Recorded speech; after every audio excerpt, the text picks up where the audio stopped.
Hey Grownups, I have something exciting to share with you. There's a brand new kids podcast out now that I think you're going to love. It's called Mysteries About True Histories. This show is perfect if you love adventures, solving riddles, and maybe even some wacky math problems. But I need a little help from some new friends to tell you more. Max and Molly, take it away. From the creators of Who Smarted, Starglow Media, comes a brand new podcast called Mysteries About True Histories. Does that sound serious enough? Max, we only have 30 seconds for this promo. Just tell them how your mysterious aunt recruited us into a secret order of problem solvers who travel time and have epic adventures. I don't have to. You just did. Catch new episodes of Mysteries About True Histories every Thursday on Apple Podcasts or wherever you listen to podcasts. Hey, Tailblazers, I'm Rebecca Cunningham, and this is Girl Tales, a kids' podcast of feminist stories for a new generation. Before we get started, I'd like to wish a very happy birthday to Paula in Madrid, Spain, Eleanor, and Erica. Paula, Eleanor, and Erica, I hope all three of you have awesome birthdays. Thank you so much for listening to Girl Tales.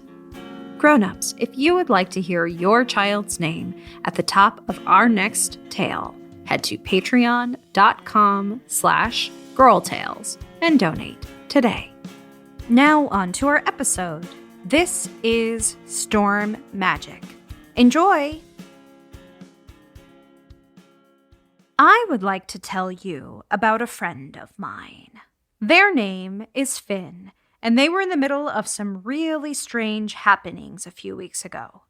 But for a while before that, Finn had started to change. They got really focused on doing whatever they decided to do better than they did it the day before. I'll let some of Finn's friends tell you what was going on.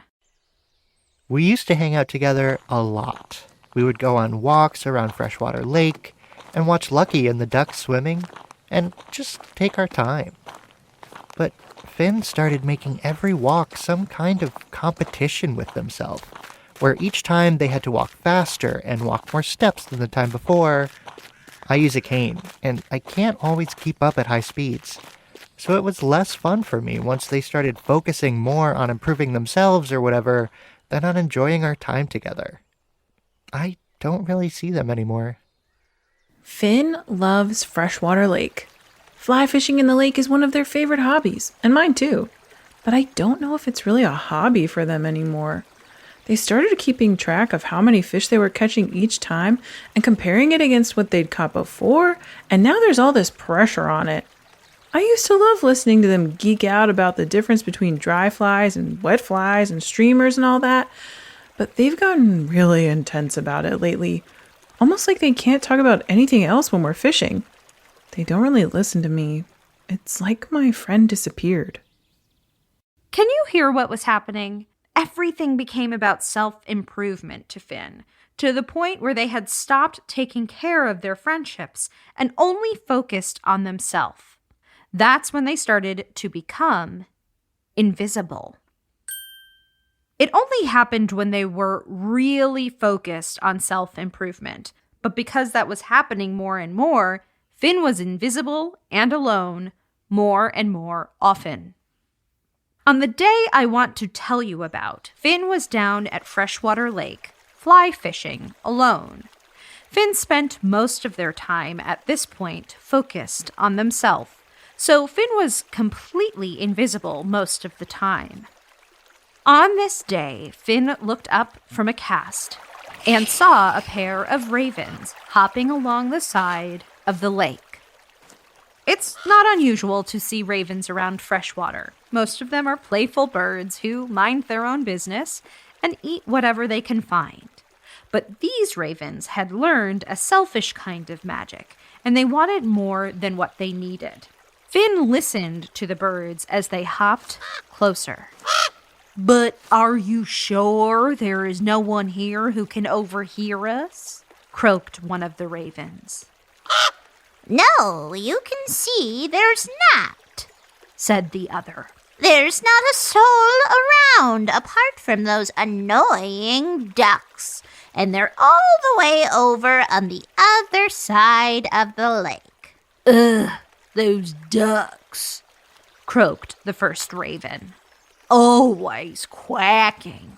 And that swan. Ugh. And those dragons. Oh. At least the dragons are sleeping at the bottom of the lake, and that weird Nessie is in Scotland this time of year. Like I was saying, if you're sure no one can overhear us, I don't mind saying that I know of a good way to get rid of them. Get rid of who? All of them. Anyone who's ever annoyed us on the lake, we'll have the lake all to ourselves. But I don't even really like fish, the second raven said. It's better than eating scraps, isn't it?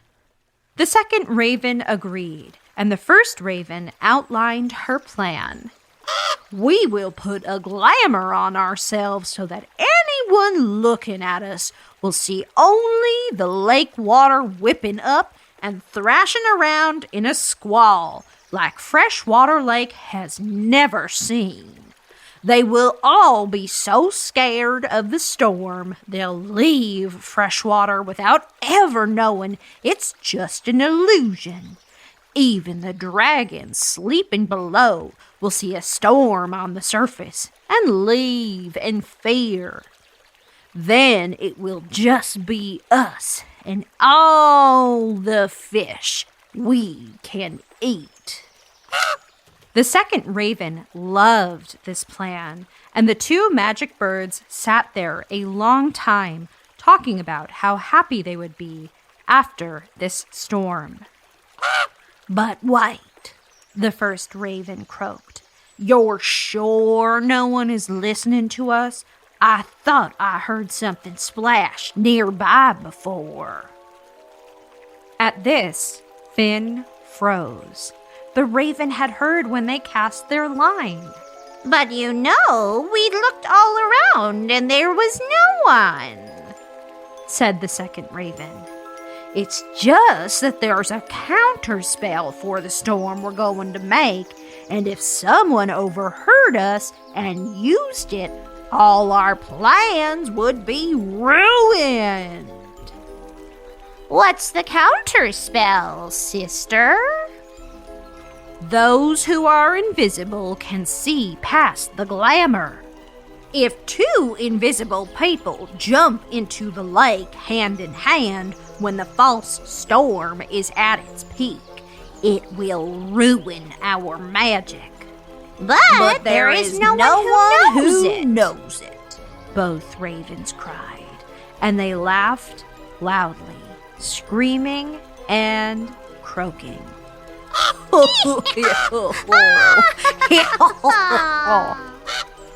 While the ravens were distracted laughing, Finn ran back towards town. They had to tell someone the counterspell. They thought surely someone like me, who knew so many magic tales of freshwater, would know two invisible people who could hold hands and jump in the lake. But when Finn started to approach people in freshwater, the strangest thing happened. Nobody saw them.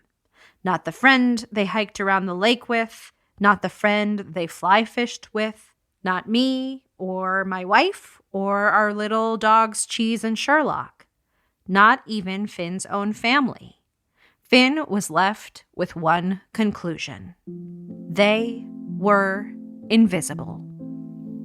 Finn sat down right where they were and cried for a minute. Being invisible is terribly lonely. But then they realized that being invisible meant that they were halfway to the counterspell that would save Freshwater Lake from the greedy ravens. But where could they find another invisible person when they couldn't even ask for help? Finn cried out of helplessness as well as loneliness as they made their way back to the lake. As Finn sat down next to their fishing rod in despair, they heard an unexpected voice. Why are you crying? Finn looked up to see a kid, their own age, that they'd never seen before. Where Finn was well-fed and healthy, this kid looked hungry and worn down. Her clothes looked like they'd spent months outside, and like maybe she'd been in them when they had. You can see me? Finn sniffled. But I'm invisible. The kid smiled bitterly. I don't have a home like you do anymore. I have to see everything, even what's invisible, to take care of myself. People can't see me either. I see you. The girl smiled a little more hopefully now. My name is Madge. You can use she and her pronouns if you talk to other people about me. I'm Finn. They and them pronouns. I promise I will. And I'll talk to you as well. And Finn explained to Madge about the ravens and their greedy magic plot. Just then, the wind around Freshwater Lake started to whip and howl, and the children knew the ravens had begun their spell. Finn had to shout for Madge to hear them, even though they stood right next to each other, and even though they could both see through the magic, knowing the storm wasn't real. But Finn was glad to have someone to see and hear them, no matter how hard it was. And when Madge shouted back over the roaring wind, Finn strained their ears to hear her, because now they understood what a gift it was to truly hear and see someone else. The greedy ravens croaked and cackled as the storm rose, seeming to churn up Freshwater Lake like a squall on the open sea. Unnatural breakers seemed to crash on each other, sending the sleeping dragons of old Aquanova soaring high into the air in fear, and Lucky, the poor ducklings, scrambling out of the lake as quickly as they could manage with their little webbed feet. The ravens laughed and laughed, and Madge and Finn turned to each other, with their hands clasped tightly together. Both invisible children jumped into Freshwater Lake as one. As soon as their heads disappeared under the surface, the magic broke and the enchanted lake calmed. The two dragons touched down gently on the smooth lake, and even though they were rivals, they nosed each other's wings in relieved concern. Lucky and her duckling friends waddled back onto the glassy surface, honking loudly and huddled together for comfort as they slowly swam around to readjust to the placid lake. The selfish ravens croaked in dismay and flapped away. Oh, no. Oh, shucks. Finn and Madge surfaced in the calm lake, still holding hands, and laughed for the exhilaration of having thwarted the bad magic. Yeah. The ducklings started chuckling along with them, and Lucky called over, Come swim with us. Finn and Madge were no longer invisible. And the rest of that day, the dragons of Aquanova swam lazy circles around the young birds and humans alike as they played together in Freshwater Lake and shared the simple, profound joy of being seen and valued for exactly who you are.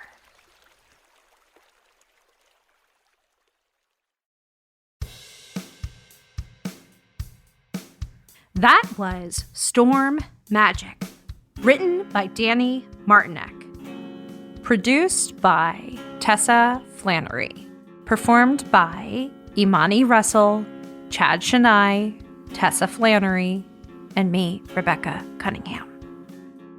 Girl Tales is a Cordelia Studios production.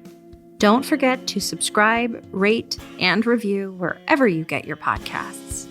And Grownups, you can follow us on Facebook and Instagram. Thank you for listening, and remember, I believe in you.